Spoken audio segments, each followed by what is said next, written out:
Gelandang internasional Jepang, Kaoru Mitoma diturunkan saat Brighton and Hove Albion menjalani laga perdana mereka di grup B Liga Eropa 2023-2024 melawan AEK Athens di Amex Stadium. Ia dimainkan hingga menit ke-86 sebelum ditarik keluar dan digantikan oleh Simon Adingra. Djibril Sidibe membawa tim tamu unggul terlebih dahulu pada menit ke-10 berkat gol headingnya setelah sukses meneruskan umpan tendangan penjuru dari Ehsan Hajsafi. Brighton memiliki peluang emas untuk menyamakan kedudukan setelah Joao Pedro dijatuhkan Ehsan Hajsafi di dalam kotak penalti. Pedro yang menjadi eksekutor titik putih tidak menyia-nyiakan peluang tersebut dan mencetak gol penyeimbang pada menit ke-30. Gol tersebut merupakan yang perdana untuk Brighton di semua kompetisi Eropa sepanjang sejarah. Publik Amex kembali terdiam usai Mijat Gacinovic membawa AEK kembali unggul di menit ke-40 setelah memanfaatkan umpan eksekusi tendangan bebas dari Luis Garcia. Skor 2-1 untuk keunggulan AEK bertahan hingga akhir babak pertama.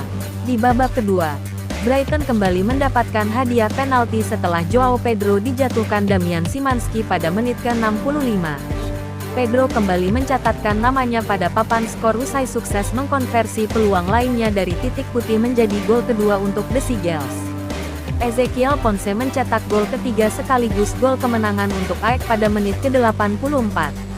Brighton dipaksa bertekuk lutut di hadapan pendukungnya sendiri pada laga perdana mereka di kompetisi Eropa dengan skor 2-3. Gelandang internasional Jepang, Wataru Endo diturunkan saat Liverpool bertandang ke Raiffeisen Arena untuk menghadapi Las Linz di grup E Liga Eropa 2023-2024. Ia bermain hingga menit ke-61 sebelum ditarik keluar dan digantikan oleh Alexis Mac Allister.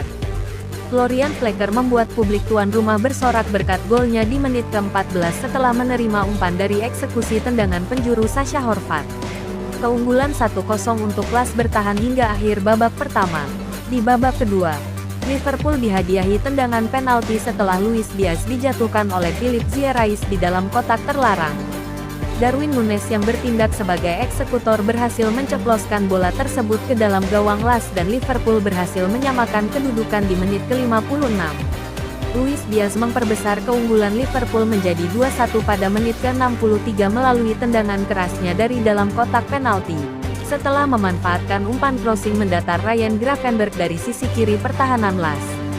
Mohamed Salah mengandaskan perlawanan Las di menit ke-88 melalui golnya untuk Liverpool setelah menerima umpan dari Darwin Núñez.